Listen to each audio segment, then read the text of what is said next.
The opinions and views expressed in the following program are those of the speakers and the host, and do not necessarily reflect those of Yoakley Scott Corporation and Your Sports Network. Yeah, I've been closer to Jesus before, so can you help me out? Oh, can you help me out? Am I on my own? Am I on my own? But can you help me out? Am I on my own? Am I on my own? Or can you help me out? Can you help me out? I've been scared to look in my soul.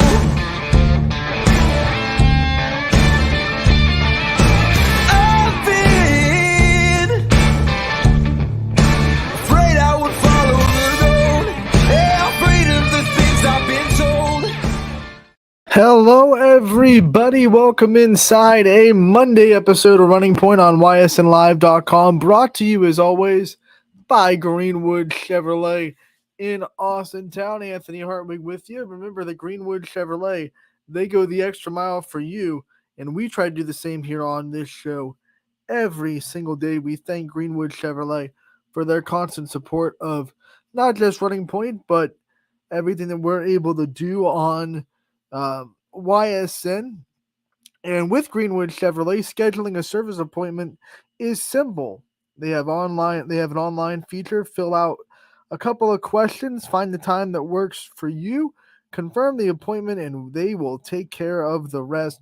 Make sure to get a service appointment online at greenwoodchevrolet.com/schedule-service. And you can get a service appointment if you need to online. It's quick and simple. And Greenwood Chevrolet, just another way that they take care of you and go the extra mile for you. One of the ways that we go the extra mile for you is, of course, our coverage of Class B baseball. Let's go to the Class B baseball website and recap the whole weekend of action. We had a lot of it between Friday and Sunday. Not a lot on Saturday. The weather dampened a lot of the action on Saturday, but let's go back to Friday in 18U action. Spin back your mind a little bit.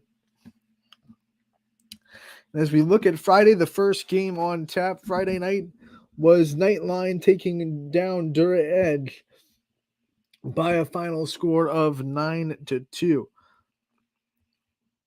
If we look at some big bats here for Nightline, a lot of RBI split up, but two apiece from Andrew Brown and Andrew McRoberts. The two Lakeview Bulldogs putting in a lot of work with two RBIs apiece.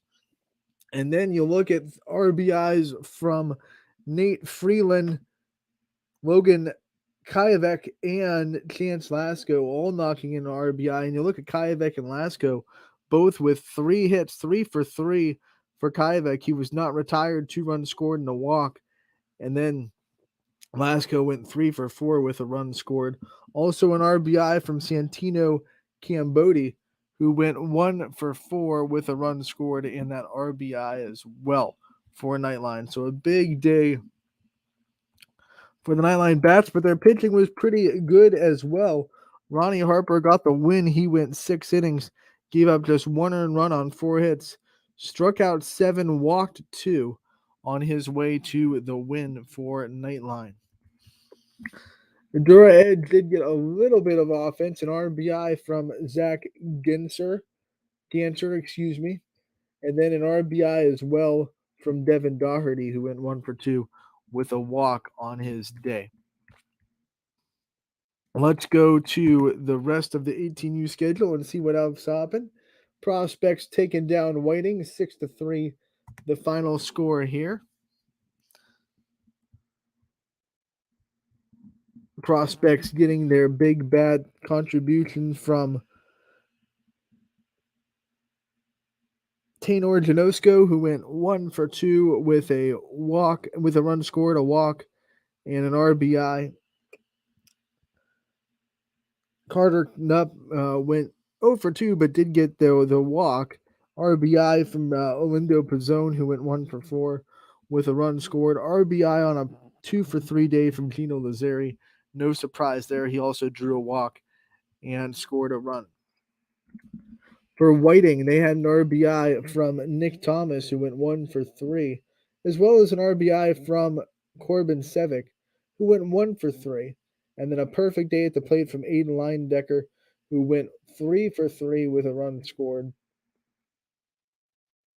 He continues to have a really good summer. Perfect pitching from Alex Stowe. He got the win for the Prospects. 7 innings pitched, just 3 earned runs, and he struck out 5. So a good day for him on the bump. Prospects get the 6-3 win over Whiting. It's a big win for the Prospects over the second place Whiting Roll-Offs in the standings. Ballistic takes on Creekside, but Creekside gets the best of them. 6-3, your final score here, same as the last game. As we see the breakdown, 4 runs in the first inning set the tone for Creekside. They also scored 2 in the third, were held scoreless the rest of the way.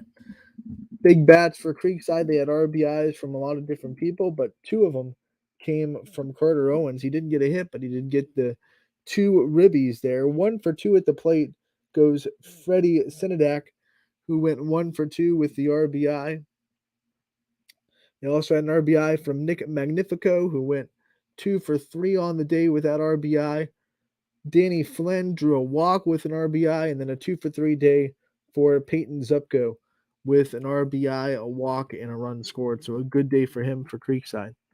Creekside pitching was also pretty strong, as Mitch Garvin gets the win. 4 1/3 innings pitched, gave up 2 earned runs, 5 hits, didn't strike out anyone, but Keelan Stewart struck out 4, so 4 strikeouts for Creekside pitching.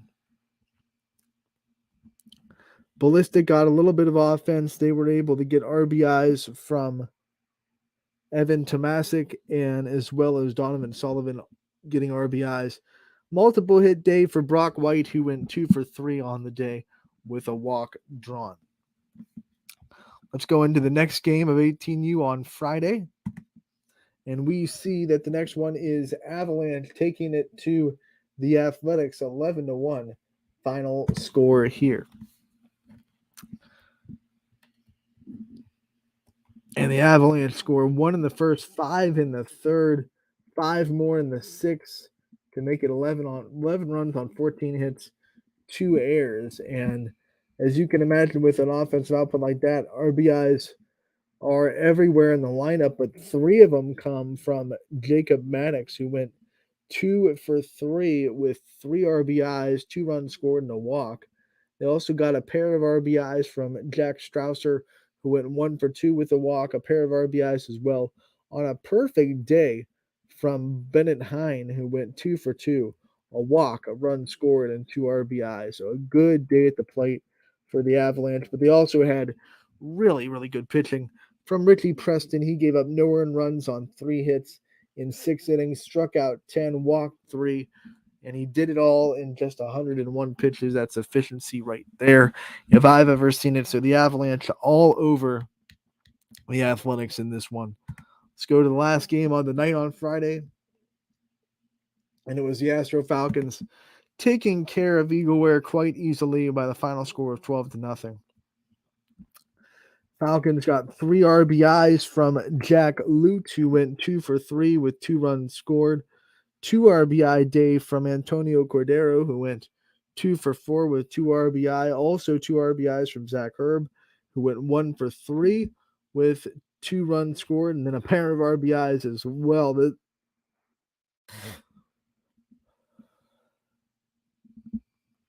Starting to sound redundant a little bit. A pair of RBIs from John Chalice. He didn't get a hit, but 2 steaks will give you a good night on the day. And then pitching the shutout from Luke McCoy. He went 5 innings, no hitter. Ding, ding, ding, no hitter alert. As he had no hits given up, struck out 11, walked 3, and he did it in just 82 pitches. We talked about efficiency in the last game. How about that? He does it in about 20 less pitches than the last pitcher we talked about from the Avalanche. So McCoy with a great night at the Hill, throwing a no-hitter for the Astro Falcons as they win 13-0. As we said, Saturday got pretty much rained out. I believe there was one final that came in. It was the Astro Falcons beating Ballistic 11-4. Everything else on Saturday was postponed. And you look at the Astro Falcons getting 3 RBIs from A.J. Havrilla, who went 1 for 3 with 2 runs scored.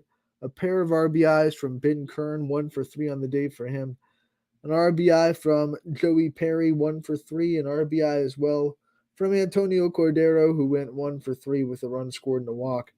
And then, as well as an RBI from Austin Lafferty. So RBIs handed out at length for the Astro Falcons offense. And then pitching-wise, it was Zach Erb who went 7 innings, gave up the 3 earned runs on 6 hits, complete game, 7 strikeouts, 0 walks. A beautiful day pitching for Herb. By the breakdown, this game was pretty close, 5-4 after 3, as that was a big inning for both offenses. The Falcons scoring 5 in the top, giving up 4 in the bottom. And then it stayed that way until the 6th, when the Astro Falcons offense really got off the chain, scored 4 in the 6th, 2 in the 7th, and won 11-4. 11 runs, 7 hits, 1 error for the Falcons, 4 runs, 6 hits, and 4 errors for Ballistic Baseball. So that does it for Friday and Saturday for 18U. 5 games happened on Sunday, and a really big win came up on Sunday for the Whiting Roll-Offs, who get the 6-5 win over the Astro Falcons. We're going to start with this one because of how big it is. It hands the Astro Falcons their first loss of the year. You can see 2-2 after 1, and then 2 more for Whiting in the 5th. And that was enough to hold off the comeback as they scored 2 more in the bottom of the 7th to walk it off 6-5 after falling behind, giving up 3 runs in the top of the inning. We look at the big heroes of the day for Whiting, who get the big win. 2 RBI from Aiden Leindecker. He went 1 for 2 with a run scored. 2 RBI as well from Nick Parado, who went 1 for 3 with a walk and 2 RBI. And then an RBI from Kaysen Holland, who went 3 for 4 on the day. A great day at the plate for him. And he had an RBI as well. Multiple hits for Ben Miller, going 2 for 3. Pitching and getting the win was Jimmy Rowe. He went that last inning, gave up no earned runs on 1 hit. But the big day on the mound was Jack Ray. He went 6, gave up just 2 earned runs, struck out 10, and walked just 1. He really kept this Astro Falcons lineup in check for most of the game. Other than that top of the 7th, when, like we said, he had to be taken out because of pitch count. 107 pitches were where he ended. Astro Falcons offense, they had an RBI from Dawson Wallace. He went 1 for 3 with a run scored. They had 2 RBIs from Joey Perry. He had a big weekend, 1 for 4 on the day with those 2 RBI. And then Jack Lute got 1 for 3 with an RBI as well. Pitching and getting the loss was Ben Kern. He gave up the 1 hit, but then Colton Rourke pitched an inning, gave up 2 earned runs on 1 hit, and Colin Castile, pitched the bulk of the work. 5 innings pitched, 2 earned runs, 6 hits, striking out 4. I think one of the big numbers there, as we look at the way Astro Falcons pitching has really succeeded this year, is just the 4 strikeouts. Whiting was able to put a lot of balls in play and put a lot of pressure on that Astro Falcon defense. And when you're able to avoid strikeouts against strikeout pitching, you can have really good things happen. So Whiting gets the win, and they knock off the previously undefeated Astro Falcons. But no worries for the Dirty Birds, as they are still well in first place in the standings. We'll look at those standings in just a minute. Also on Sunday, we saw the Prospects fall to the Athletics 3-2, a close one here. Both pitching staffs pitching a really good game. 1 run for Athletics in the first, answered by 1 by the Prospects in the second. They both score 1 in the fourth, so it's tied 2-2 after 4. But then the walk-off in the seventh by Athletics makes it 3-2 in the seventh. 4 hits, 3 runs, 2 errors for Athletics batters. As we go down the line, and 1 RBI day from Steven Tamachi.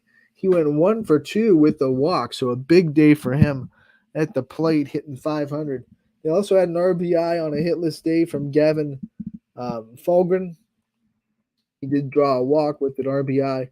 And then another hitless RBI day from Jeff Brenner, who got the RBI on an 0 for 3 effort. A 3 for 3 day, though, for Zach Pleska. He had a monster day at the plate. Obviously, the Prospects could not figure out the puzzle that is Zach Pleska in the batter's box. Pitching-wise, got help from a lot of different people, but Jack Leipheimer got the win, 3 2/3 inning, gave up no hits, no runs, and struck out 2. Branson Carson also pitched 3 1/3, gave up 2 earned runs on 2 hits, struck out 6. And then Steven Tamachi, he gave up 1 hit, struck out none, walked none in his outing as well. Prospects got the complete game from Brett McSpartan. He only gave up 4 hits, 3 earned runs, struck out 9, walked 2. Most days that's good enough to win, but today it just wasn't one of those tough luck losses on a really good pitching performance for him. We go to the next one where Avalanche beats Creekside in shutout fashion. 4-0, the final score here. And all the runs were scored in the first 2 innings, as Avalanche scored 1 in the first, 3 in the second. That's all they needed with a shutout performance. As we look at the offensive numbers, an RBI from Soren Hedrick, 2 for 3 with a run scored in that RBI, and then as well as an RBI from Jacob Maddox, who had a really good weekend for Avalanche, who went 1 for 3 with that RBI. The big story of the day, though, was the pitching from Tyson Jakovic, who went 7 innings, gave up no earned runs, just 2 hits, struck out 6, walked only 1. So a big day on the mound for him. Creekside did not pitch bad. Hank Schaefer went 6 innings, gave up just 3 earned runs on 4 hits, struck out 6, walked 1. So a good pitching day for both sides. Creekside just could not get the offense going quite enough to back him up on the mound. They fall the Avalanche 4-0. We go into Ballistic Baseball being beat by Nightline pretty handedly, 13-3. Nightline continues their big weekend where they saw plenty of wins. 10 runs in the third. That's what we call a crooked number. And their big offensive bats came from multiple people, but 3 RBIs from the Lakeview Bulldog, Tyler Kappen. He went 2 for 3 with that run scored. 2 RBIs as well from Ty Eberhardt, who went 3 for 4. And then as well as a pair of RBIs on a 3 for 4 day from Chance Lasco. Also an RBI from Andrew Brown. And 1 RBI from Nate Freeland to round out the scoring for Nightline. And a 1 that's, again, really good pitching from Jack Knight. We're used to seeing that. We've been seeing it all summer long. 5 innings pitched, gave up just 3 earned runs on 4 hits, struck out 6, walked 1. We've seen that that exact stat line a couple of times here in the last few games. That's a solid strikeout to walk ratio, and it's why Nightline cruised to a 13-1 win. Last but not least, it is Dura Edge beating Eagle Ware 7-0, the final score in this one on Sunday. As we look at Dura Edge hitting, getting a big win to cap off the weekend. 2 for 2 goes Alex Eusebio with 3 RBI. They also had a RBI from Jacob Rind and an RBI as well from Devin Doherty, who had a pretty good weekend for Dura Edge. He went 2 for 4 with the RBI. Pitching for Dura Edge was Eusebio. He went 2 innings, gave up no runs on no hits, struck out 2.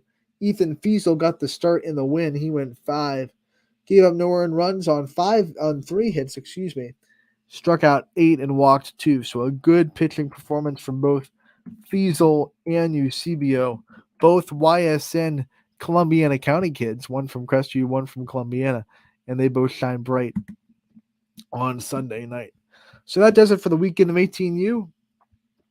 Let's take a quick look at the standings as we head into 18U night tonight. Still Astro Falcons way ahead, despite suffering the first loss of the year. They're still 5 games up on Whiting, who's sitting at 14-6. Nightline and Ballistic now tied at third at 11-9 apiece.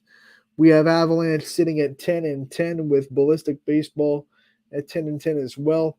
9-11 for Prospects and 8-11 for Creekside. Dura Edge 5-14, Eagleware 2-14. So a big cluster right there still between 3 and 7, really. You could throw Creekside in there. I know that they're missing a game, 3-8 and 8-11. They're just a half game back of the Prospects, but only 2 wins separate Nightline and Prospects. So it's going to be very interesting down the stretch as these teams fight for playoff spots on who can make the jump on who, which makes every night in Class B baseball pretty dang important in 18U. And tonight is no different as we have 5 games on the slate as we go to Monday the 26th, all at Bob Seam Park. And at 5:30 tonight, it is going to be Creekside Fitness versus Whiting on Scene 3. On Scene 1, Athletics versus Nightline. That'll be a 5:45 first pitch. And on Scene 2, Prospects versus Dura Edge at 5:45. Then the nightcaps, Ballistic Baseball taking on Eagleware at 8 o'clock, and Astro Falcons staying on Scene 1 with a game at 8:15 versus the Avalanche. So a big night for 18U as they still try to figure out the standings and race for playoff spots as we go down the stretch here into the month of July.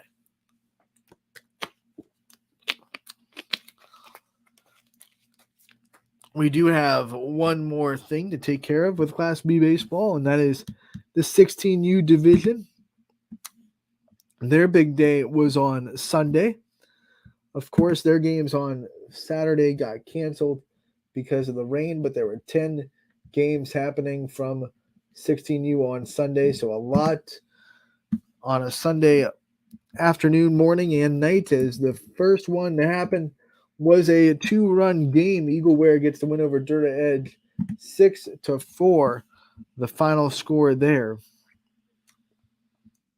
Eagleware getting plenty of offense, 2 RBIs from Braden Devine. He went 1 for 3. They also had an RBI from Dominic Cusatrone, who went 1 for 2 with a run scored. Dura Edge had an RBI from Paul Gubba, 2 for 4 on the day with a run scored. They also had an RBI from Nick Skafinski, 1 for 3 with that ribby. Good pitching on the day from Zach Davis of Eagleware, 7 innings pitched, just 2 earned runs, striking out 8 and walking just 2. Eagleware get the big win yesterday. Athletics takes on Creekside, and it is not a typo. 21-1. Creekside gets the win. And if we went over every offensive statistic in this game, it would be all day, as you see just how many players got a piece of it. 1, 2, 3, 4, 5, 6, 7, 8, 9, 10, 11, 12, 13, 14, 15. 17 different hitters had an at bat for Creekside as they just let loose the whole bench. RBIs from a lot of different people. as they knocked in 19 of their 21 runs were RBIs. Let's see, the biggest day. Well, they had 3 people with 2, so we'll just give them a shout out. Hunter Garvin, 1 for 2 with 2 RBI. They had Sam Landis, 1 for 2 with 2 RBI, and then Hunter Shields had a pair of RBIs on a 2 for 3 day with 2 runs scored. You can see hits everywhere. 21 runs on 16 hits. Triples from Hunter Gavin and Wyatt Burchell. Doubles from Carter Owens, Jackson Cheeks, Dom Santee, and Trent Littman. Just an offensive clinic for Creekside Fitness. Pitching wise, Zach McLean got the win. He went 3 innings, gave up just a 1 earned run on 1 hit, struck out 7. As a team, Creekside struck out 11, walked none, and they roll in that one. Another lopsided victory in the next game. 17-1 Avalanche beats Nightline. We'll do the same thing to show the numbers real quick. Try to get the best batters, as they had 2 RBIs from Maddox Bell and Noah Filson. Filson went 2 for 3. Bell went 1 for 3. Both drew a walk, and they both scored at least a run, with Filson scoring 2. 3 RBI day, though, from Landon Whippo, who was perfect. 1 for 1 with a run scored and 3 RBI. Noah Filson also hammered a home run on the day for Avalanche. And then the pitching was solid, as Nick Soldrich went 5 innings, gave up 3 hits, 1 run, struck out 5, walked 2. So both pitching and offense shine, as that is a lopsided victory for Avalanche. Prospects with another lopsided one, 11-1. It was a domination start to Sunday, as a lot of teams just kind of made quick work out of their opponents. 11-1 Prospects get the win. 2 RBI day from Will Carrilla, 3 RBI day from Evan Slavin, and he was perfect at the plate as well. 2 for 2 with a run scored. Jacob Gugliotta got a perfect day as well. 2 for 2 with 2 runs scored and a walk. RBI from 1 for 3 day, as well as a 2 for 3 day from Landon Brunstetter. And they also had an RBI from Ethan Powell, going 1 for 3. Pitching was Jacob Gugliotta, who went 5 innings, gave up 1 earned run, struck out 4, walked 1.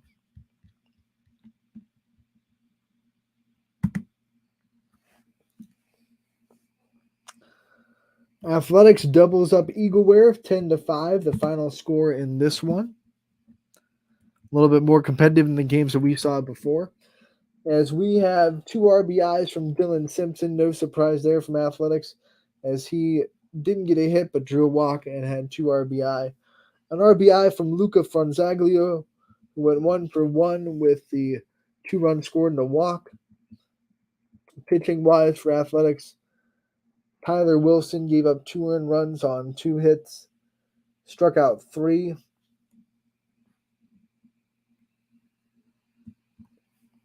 And then Luca Franzaglio came and gave up no runs on no hits in 2 innings pitched, struck out 4.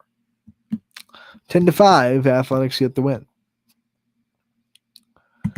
Next game on the slate, Astro Falcons and Whiting. Whiting getting the win 3-1. A big win for Whiting on both 18U and 16U fields, as Whiting 3-1 upsets Astro Falcons, gets the win. Nicholas Heckens gets a 2 for 3 day with an RBI. They also had an RBI from Sam Patton and an RBI from Ben Yeckel, who went 2 for 3 with that ribby. 1 for 3 day for Blake Scott. Pitching was Dylan Smith. He went 4 innings, gave up no earned runs on 2 hits, struck out 5. He got the win. Joey Pugh came in and went 3 innings in relief, gave up just 2 hits, no earned runs, and 3 strikeouts to no walks. So big day for Whiting as they pitch their way to a 3-1 win over the Astro Falcons. Up next is going to be Creekside Fitness taking on Nightline. It was Creekside getting the 13-6 win. A lot of offense to go over in this one. Creekside getting RBIs from a lot of different people. 2 from Sam Landis, 2 from Frank Sinadak, and then they also had 2 RBIs from Bryce Covert. He went 1 for 2 with the runs scored. Creekside got an RBI from Carter Owens as well as an RBI from Dom Santee. They both went 1 for 4. Hayden Newton got an RBI on a walk and a run score. How about this? 4 for 5 day for Wyatt Burchell. And an RBI, he scored 3 times. Nightline did put together a solid offensive performance. Antonio Rutland went 3 for 3 with an RBI. They also had an RBI from Dom Ryan and Christian Hott. 2 RBI a day for Grady Moore, going 3 for 4 with 2 runs scored. So some big bats at Nightline, just not big enough as they fall 13-6 to Creekside. As we venture into the next game, it's Avalanche and Prospects. Avalanche getting the win 8-2, the final score on Scene 2 on Sunday. Avalanche got an RBI from Caden Mayhew, an RBI from Grayson Eicher, 3 RBI day for Noah Filson, who had a monster weekend, 3 for 3 with 2 runs scored. Remember, he hit a home run in their last game, and he continues his big bat there with 3 RBIs. He also had an RBI from Landon Whippo, 1 for 2 with a run scored. Pitching for Avalanche in this one was Evan Reiser. He went 3 2/3, picked up the win, gave up no earned runs and 1 strikeout. Noah Anzavino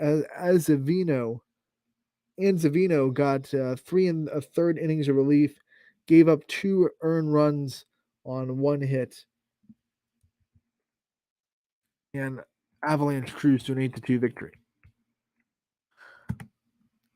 Last but not least, it's Astro Falcons taking care of Ballistic. They bounced back from their loss earlier in the day to Whiting, and they win by a score of 13-1. The Falcons offense led by 3 RBIs from Rowan Urbach. He went 1 for 4. 3 RBI as well from Will Petty. He drew 2 walks, scored a run. 1 RBI from Dom Polkovich, who also drew a walk. You see a total of 12 walks drawn for the Astro Falcons. Zach Morris went 1 for 3 with the RBI, and then Tanner Stricko went 1 for 2 with 3 runs scored and a walk drawn. Beautiful pitching from Carson Clace. 5 innings pitched, no earned runs, 3 hits, struck out 4, walked 2. So that does it for 16U action on Sunday. Let's look at their standings after a busy day, as they'll be back in action on Tuesday. Creekside Fitness right now has the 1.5 game lead over the Astro Falcons. They are 16-4. Falcons are 14-5. Avalanche are sitting tied with the Astro Falcons with a different record, but 15-6. Whiting is 13-6. They're 2.5 games back. And then there is some separation between 4 and 5, as Athletics sit there at 10-10. Prospects at 9-11. Dura Edge at 7-11. Nightline at 5-15. Ballistic at 5-15. And Eagleware at 4-15. So those are your 16U standings, as they look to be back in action on Tuesday at Bob Scene Park. So that is your Class B recap. I know there was a lot to take in. It was a busy weekend unfolded, but we're going to take a break, and when we come back, we'll have more Running Point on YSN, as always, brought to you by Greenwood Chevrolet in Austintown.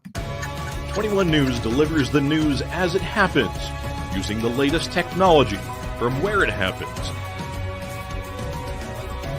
Live here outside the Mahoney County. On air, online, Wednesday afternoon weather update. Very dangerous. and on the 21 News social media platforms. From I'm on the road right now. 21 News, the Valley's only locally owned source for trusted news since 1953.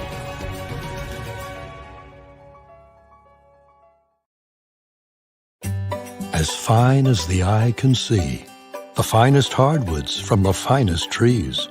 Made for your home and within your means, Baird Brothers will help fulfill your dreams. Let life and light come shining through in quiet morns. And heavy traffic, too. Find your easy-to-afford fine hardwood floors and doors and more at BairdBrothers.com. Every customer has a story, and at Greenwood Chevrolet, we are committed to making sure it ends with you in the right vehicle. I get to be part of somebody's adventure, whether it's buying a car for the first time, helping them get approved, or finding the perfect car for their budget. I'm proud that people trust me with their finances. They trust me to take care of them, and they trust me with their story. I'm Tracy, and I'm ready to go the extra mile for you, only at Greenwood Chevrolet.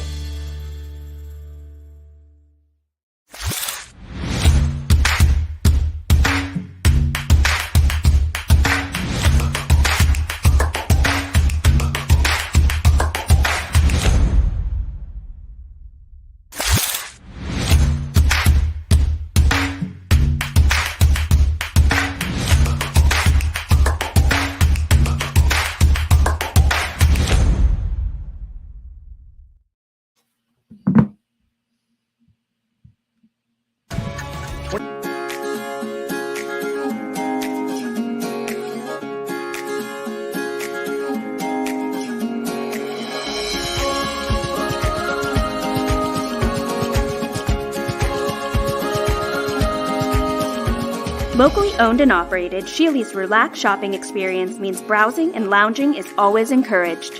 Find Flex Deal and more at Sheely's Furniture and Appliance, because the best things in life happen at home. How lucky are we to have not one, but two 18-hole Donald Ross Championship golf courses right here in our backyards. Mill Creek Golf Course was selected by Golf Week as one of America's 30 best municipal courses, continuing to challenge golfers of all levels and featuring golf instruction by PGA professionals, a state-of-the-art practice range, a PGA of America recognized pro shop, kids programs, and a relaxing grill room for a memorable golf experience. For more information or to schedule a tee time, visit millcreekmetroparks.org.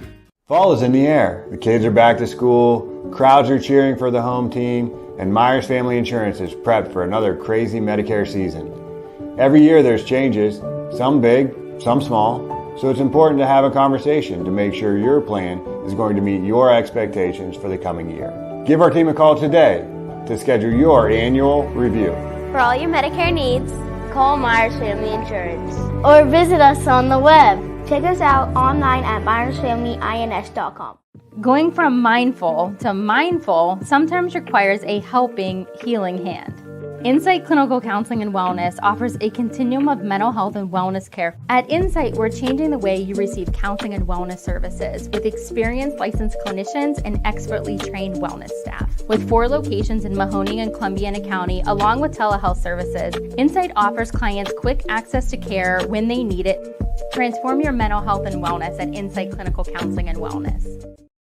Welcome back to Running Point on ysnlive.com, brought to you as always by Greenwood Chevrolet in Austin Town. Anthony Hartwig with you as Greenwood Chevrolet definitely goes the extra mile for you. We try to do the same here on this show every single day. I want to take the time to remind you guys that tomorrow is going to be a really, really cool show. We're going to have not only Abby Emsch from Crestview Volleyball, who we kind of talked about a little bit last week, who committed to the University of Pittsburgh to continue her volleyball career after high school. That's a big, big commitment to one of the top programs in the whole country. We'll talk to her about that, but tomorrow we're also going to try to get some more softball talk about the All-Star game. We're going to talk about the rosters, and then also tomorrow we are going to no, that's it. Recap Class B from tonight, of course, like we always do. But it's going to be a good show for you tomorrow. You don't want to miss it. Today, what we're going to do is we're going to play an interview with someone who will pop up on that All-Star Game roster, conducted a little while ago, but was never put on this show. So we're going to use it today. Brooke Brubaker from Crestview, her Running Point debut, as you could say. We're going to play her interview right now, and then we will come back and get you ready for what's going to be on the network tonight. So here's Brooke Brubaker from Crestview, and one of the many names that is going to pop up on the All-Star Game roster that we will put on the show tomorrow. You can find it also on our social media pages that got released earlier today. Anthony Hartwig here with a Crestview softball player profile. I am joined by Brooke Brubaker. Brooke, I told you before we started that this is one that was a long time in the making. You're someone that we wanted to get all season. We finally got you scheduled. Thank you so much for getting the time to join us today. Thank you for having me. I really appreciate it. You got it. So the first question I have for you is there's a lot of turnover in Crestview this year. With the graduations from last year, there are a lot of new players that are coming in, and then you even have a new head coach that came in this year as well. You were one of the mainstays of last year's team and that very successful team last year. What were some of the things that you did to try to keep some consistency in this program and try to keep it on the track and keep the standard where it was last year? Definitely the big thing for me was trying to build that team chemistry because we were all so close last year. And losing like Kenna, Carson, Caden, Alexis, all of them, just really trying to keep everyone together and keep our love for the game and play for each other instead of just playing for ourselves. Now that your season is over and you can kind of really reflect on it, how do you think the team did with all that? Like, were they pretty together? The chemistry tight? What was it like being in the dugout with you guys? I think we definitely struggled a little bit in the beginning just because it was a very different group of girls and girls coming up from JV that hadn't played varsity before and varsity players before. But I think towards the end of the season we all got really close to each other and it was definitely a hard goodbye. And we really loved our seniors, so it sucks to see them leave this year too. It was a pretty late coaching change. What was that like going through that and trying to navigate that situation? Eskra decided he was going to stop about winter. So Coach Miller was an assistant coach last year, so we at least knew him. It wasn't like a random person. Right. But I think he did really good. He took it on really well. Practices went good. It definitely could have been a lot worse. I think we did really good with it. I mean, what kind of a blessing was that someone that you already knew and someone that already knew you guys was able to step up and lead that team? He's been in the softball program for a long, long time, and he really just does love the game. So he was a good person to have around. So this is an interesting question to ask about Coach Miller. Did his philosophies or style or personality or anything like that change when he went from the assistant coach to the head coach? He, not necessarily his individually, but his tactic of playing from Eskra's was definitely varied a little bit for sure. Yeah. You had a big leadership role on this team this year. I know you're not a senior yet, you're just a junior, but the upperclassmen. And like I said before, you were one of the people that really were a mainstay in last year's team. How do you handle the leadership responsibilities that you knew you were going to be taking this year? I would say just trying to keep the energy up because, in our league, we got some really tough teams like Champion, and no one was really necessarily really bad this year. So just trying to keep that energy up and never quit no matter how far we're down. That's what I try and do and lead as best as I can, whether I'm on the mound or in the dugout or on the field. Talk about navigating that tough schedule. Like you said, that league is very hard with not just, your big names like the Champions of the world and Garfield and obviously Brookfield, but also, it seems like everyone in this league, even the ones that maybe struggled last year, put together a quality season. What was that like navigating that MVAC? I would say the rain definitely made it difficult because before we played Champion, I don't think we played for about a week. And then you see some teams and then you see a whole other team and the pitching's all really different. So it's just really hard to keep yourself in it mentally as a player. Definitely, for sure. Some of those teams are just crazy. How much did you lean on what you guys went through last year as a kind of experience for that? Because last year, we thought the rain was bad this year. Last year, the rain was terrible, and you guys probably got maybe 13 games in. How much did you kind of lean on what you guys went through last year? Yeah, definitely just remembering how it went last year and trying to keep the rhythm in practice. And when you're in the gym, it's hard there's not a lot to do when you're in the gym. So trying to keep your swing the same, trying to keep your mentality still there is definitely a challenge, but it's nothing we haven't done before. Let's talk about your softball journey and when you kind of started to pick it up and when you really started to fall in love with the sport that now obviously you put so much time into. Well, for me personally, I've played since I was 3 or 4, and when I ended up getting diagnosed with Lyme disease, actually, is when I really, really started to find my love for it, when I couldn't do it as much anymore, and I really started to miss it, and that's when I started to put even more time into it. Was there a moment that you can remember where you think that you really fell in love with the sport and you made that decision of, I am going to put time into it and I am going to take it seriously? When I was younger and I threw my first no-hitter, just that feeling of feeling like all those practices came together and did something for me definitely pushed me for sure.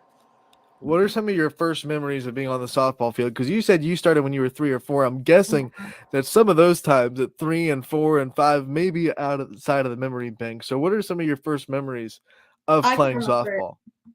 my dad and we used to do coach pitch, obviously. I can think all the way back to 8U playing those teams like South Range and Poland at Springfield, and just the lights, that cool feeling when I was younger, just was like the world to me. When you think about how far you've come and even from last year to this year, what do you think are some big changes that you've seen, not just in your softball and the X's and O's, but yourself as a person just in the last couple of years with this varsity program? Definitely, I think my batting has come a very, very long way. I put a lot of time and thought and video watching into that pitching form as well. Just trying to focus on the mechanics and the little things kind of. Mentally, I think definitely pushing through adversity and rough games and keeping yourself positive through hard times, slumps, coming out of stuff like that has gotten a lot better for sure. You bring up the mental aspect of the game, and obviously it's so important for every softball player because it's a sport that is built to make you fail in every sense of the word. Yeah. How do you kind of keep yourself in the right mental mindset and try to keep yourself mentally strong on the field? Before every at bat, before every game, I always sit and I think and try and take myself through the game and just know I can only do the best I can and know that I'm obviously not going to do it perfect every single time, and know mistakes are bound to happen, and not try and beat myself up on the little things, but do what I can to keep them from happening. Because of the nature of the sport, everyone's going to go through adversity in their career. It's just the sport teaches you so much. It does. What's the biggest form of adversity you think you've had to face, and how did you overcome it? For me, I got diagnosed with Lyme disease my 8th grade year, and that had me bedbound for a while. So that coming out of that and trying to find my love for the game after that and battle through all that pain and all the medicine and all the stuff like that was definitely probably the hardest thing I've had to go through softball wise and me wise too. What kind of things did coming out of that and coming on the other end of that and kind of being able to navigate it now, what does that make you reflective on? What does that make you appreciative of? What kind of things does it do for you? It made me appreciate softball so much more, the little things like eating with my family, being able to get up and do things every day. But it also really made me realize how much, because if you would have asked me before I got sick if I could do any of that, I would have said absolutely not. And it just really made me realize that I could do a lot more than I thought I could. I can take a lot more pain than I thought I could. And pain tolerance is definitely a really big thing that it taught me, and realizing that at the end of the day, it is just a game, and I'm doing it for me and to try not to beat myself up about it. Let's talk about people in your life that were able to get you through that. When you think about the people that obviously were in your corner the whole time, who comes to mind the most when you think about people that got you through it? My mom and dad, my siblings, and the seniors last year actually were a huge part of that for me, because last year was probably softball-wise one of the most painful seasons I went through, and they were there every step of the way and telling me to never stop, keep going, and they really pushed me through last season for sure. Having seniors like that last year, how much did that give you? We talked about your leadership, and you're going to be even a bigger leader next year as a senior. How much did that give you kind of a roadmap on how to do it when now you're leading? I just knew it meant so much for me. So now I want to try and do that for my sophomores and freshmen, and I try and be there for them, and I try not to be scary, try to just be friendly and inspire them to keep doing what they want to do and make them the best they can be too. When you had players that meant so much to you graduate, what was it like going into this year? Were there ever kind of like nerves of, okay, those Oh players yeah. aren't there anymore? Or what was it like coming into this year without Carson and Caden?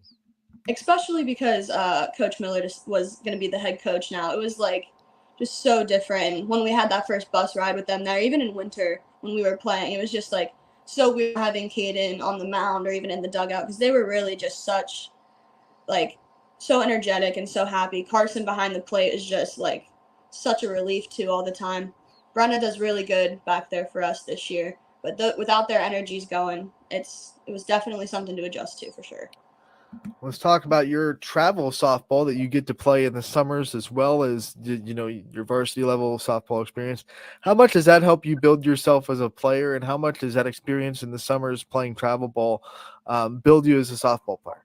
Oh, so much. Travel ball is definitely a whole different like environment than high school ball, and the girls I'm with there I love so much, and they're all just amazing ball players, and just to be able to travel a little bit and be out there on a field with girls like that just pushes you and drives you even more to want to be the best you can be. On travel teams, you get to expose yourself with players that maybe aren't from Crestview and don't play for Crestview from all over the area. Who are some of your best friends that don't wear the Crestview uniform? Howland, Alyssa Masucci, LeBray, Riley McDonough, Garfield, Lizzie, Zoe King from Howland as well, and even like girls that I played with in the past, like girls from Fitch, my cousin from Fitch. There's so many people from so many schools around here, so it's really cool to be able to play people that mean so much to me a lot. When you think of being able, some of those players you mentioned you get to play against, what's it like having that friendly rivalry a little bit, bragging rights on the line a little bit? What's that been like for you? Yeah. My favorite one was Riley McDonough. Playing her because she catches, so her behind the plate when I'm in the box it's definitely fun. And pitching to them girls that I play too, like Alyssa from Howland, she's insane in the plate, and just trying to, pitch around them but not act scared at the same time is definitely difficult. When Riley comes to the plate, you got to be like, this isn't fair. You catch me in the summer. Come on. She got me a few times. A lot of girls from the travel team got me a good few times. They're so much respect to them. They're great players. But you've been able to get some other people a few times. You've had a very successful season inside the circle when you look at your numbers. What was working so well for you with your pitching this year? This year I tried to just focus a lot on like changing speeds and working the high-low, inside-outside. My curveball for sure this year helped me a lot, hitting that, and I like to work the inside a lot, so the inside corner, hitting that a lot too, for sure. Just hitting my spots. I know you've brought up your family a couple of times already, but I want to talk about them because I think everyone knows the Brewbreaker name from Brewbreaker Farms and all that fun stuff. What's it like being a part of this family? And I know every family has something that makes them unique. What do you think makes yours unique? And what are some things that you think is really special about the people that are in your life, family-wise? We are all the way to my brother, even if you won't say it. We are definitely a softball loving family, and if you haven't noticed, we're really big on the mentality part. And my dad helped coach my travel ball too, and just the way he sees life in the game is just very, very interesting. And we're all very, very close when it comes to the sport. Travel ball, me, my younger sister, she's already really, really good. I think softball is like something that really does hold us together for sure. What's it like living in a household that is so softball centered? I mean, you never get away from it. You come home from the game and you have a lot of people asking about you. What's that been like for you? I wouldn't have it any other way. It's definitely, I come home, I'm going to my sister's tournament. We're in the car ride on the way to my tournament. We're watching her live stream on Game Changer. We come home, go pitch. It's just like, it's nice to have so much support around you about something you love so much. My little sister is definitely means a lot to me. Just seeing her pitch from when she was so little and be where she's at now is just insane. And our pitching coach is so good too, so she means a lot to us too. Who were some softball players that you looked up to when you were young, like role models or players that you wanted to mold your game after? The basics: Jenny Finch, Montana Fouts, those pitchers that are just insane. Joshua Allo from Oklahoma, her batting I'd always love to look at that too. Just so cool to just sit and watch them. And want to push me to be like them one day for sure. I mean, if you're gonna look up to people, it might as well be the home queen of college softball, exactly. and Exactly. the Division I strikeout leader. Hey, when you think of some of the things that you want to do still in your softball career, goals that you still have for yourself going into your last season next year, what goals are you setting? This year I looked a lot more at my batting than I did my pitching, but I would like to try and keep my batting average up throughout next year, possibly more than this year. I think I finished with a 522 this year. I would like to try and keep it a little more above that next year. And pitching wise, hit my spots better than this year. Maybe pick up a few miles an hour. Consistency. 522, not satisfied. Oh, a lot of people see that and go, what? You're hitting over 500, Brooke. It can always be better. Not good enough. Not good enough. When you think about futures, one of the last things I want to talk to you about is the future. You're going into your senior year. You have to start thinking about what you want to do with your life after high school and some of the things that you want to kind of achieve as far as a career. Have you started thinking about all that at all? What kind of things come to mind when you think about the future after high school? I want to go into like psychology, counseling, sports psychology, stuff like that. And I definitely want to play college ball. I'm not sure how far I want to go or what I want to do yet. It kind of depends on where the offers go and where it takes me. But I'm excited to see where I end up after the next few years for sure. All right, so let's start with the career path first. Obviously, sports psychology probably means a lot to you. How much did going through what you went through with Lyme disease and all that mental stress that you went through make you want to go into that field yourself? It completely did, actually, because before Lyme disease, I thought like sports medicine was where I wanted to go. And then once I started playing through popping ribs out and so much pain and all the medicine and the mental part and severe diets and stuff like that, it just really made me realize that there's a lot of other people out there, even if it's not Lyme disease, going through something that's so hard. And I would hate to see other kids or other people lose a love for a game just because life's throwing so many curveballs at them. And I would just like to, help as much as I can. Now let's talk about the softball side of things, playing at the next level. What kind of things would you look for in a prospective coach or a prospective program if they come to you and say, hey, we might want you to play? What kind of things would you be trying to look for in that program to decide that is where you would want to go? Coaching is a big part for me, just making sure it's a healthy, positive environment where I can learn and build myself as a player and be a part of a family in a really close-knit program. All right, Brooke, before we let you go, I want to give you the chance to thank anyone else you want to kind of give a shout out to and let the people know in your life that how much you appreciate them.